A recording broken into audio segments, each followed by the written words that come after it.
J. Chandrasekhar, director. If you're a fan of 2001 Super Troopers, rejoice, as this will be a winner for you. You may have even contributed to the making of this crowd-funded sequel. Die-hard Super Trooper devotees raised more than $4.6 million £3.4 million to get this film made, bringing back together the goofball gang of prankster-loving state police.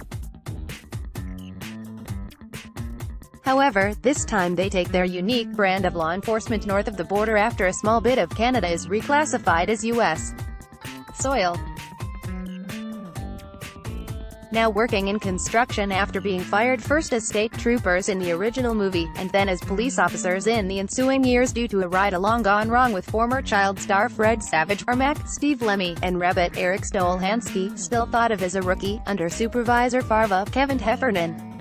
Meanwhile Thorny, J. Chandrasekhar, has a job logging in Foster. Paul Soter is enjoying life with his Polish-woman girlfriend Ursula, Marisa Coughlin, setting off to Canada for a weekend fishing trip to meet their old boss Captain O'Hagan. Brian Cox, the Vermont pranksters, minus loudmouth and always annoying Farva, have no idea they're actually about to be given a third stab at being officers of the law.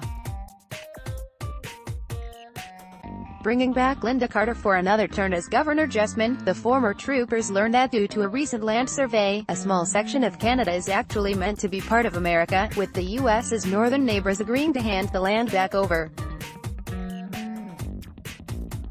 Jessamine needs a police department to oversee the transition, and enlists the ex-colleagues, including Farva who she contacted, to take over from the Royal Canadian Mounted Police in the region.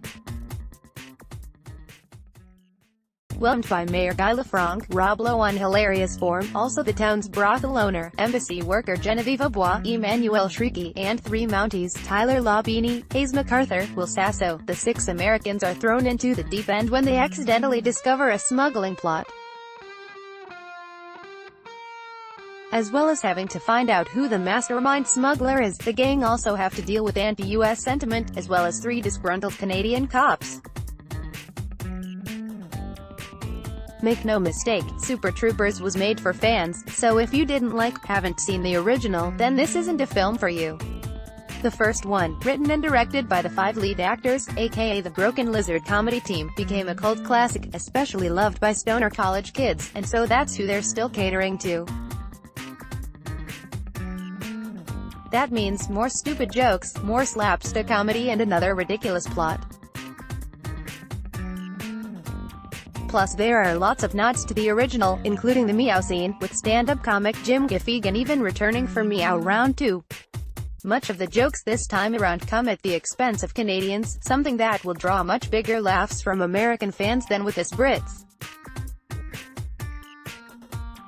The Broken Lizard boys put in solid performances, staying true to the characters they first portrayed 17 years ago, as does Cox, who's famous for his work with the Royal Shakespeare Company, but looks like he's having a whale of a time once again. Lowe is brilliant as Lafranc, and Labini, MacArthur and Sasso do well in their French-accented roles. The Danny DeVito scene with the Mounties is a highlight of the film.